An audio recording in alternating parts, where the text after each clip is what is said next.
So, si RSP is a whole of nation approach to address insurgency.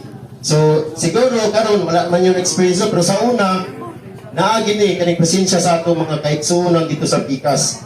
So, naadiri mga partners nato sa ang gobyerno dito sa lokal sa Sibagat, naami diri para ipaabot sa inyo ha at your doorstep, no? Sa inyong mga balay, mismo diri sa inyong sityo para inyo pong makita unsa tong mga programa na para put sa inyo ha. Kaya pasin makaingon na uy, nangalimutan namin sa gobyerno.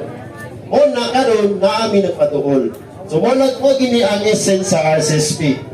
So naihimo si former President Rodrigo Roa Duterte katong EO 70, no? Executive Order number 70. So mo tong pag-eliminate sa mga walhanon nga mga kalihukan sa Pikas Grupo. So this time dili na siya trabaho sa army.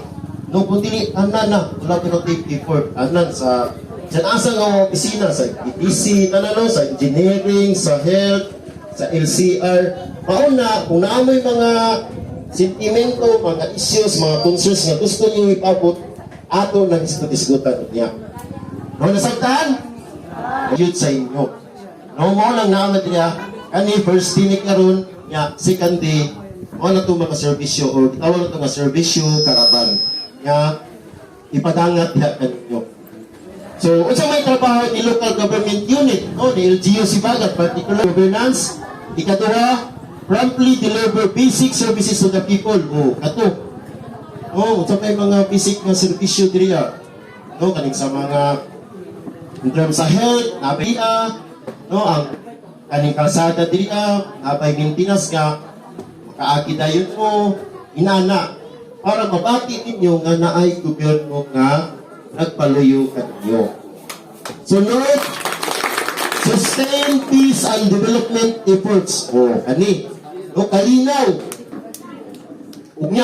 Unay kalinaw, napoy development. Siyempre, kung malinaw lang sa ka lugar, napoy pag-asenso.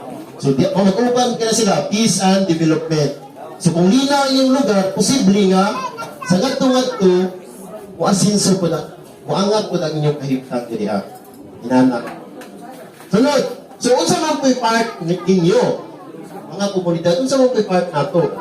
So, ang inyong part is, i-elevate ninyo ang issues and concerns dito sa LGU. So, mao ni atong gato niya. Mag-grupo-grupo ta according sa sector nga asa mo nabilaw. So, dito na ay mga facilitator nga mag-facilitate sa inyo.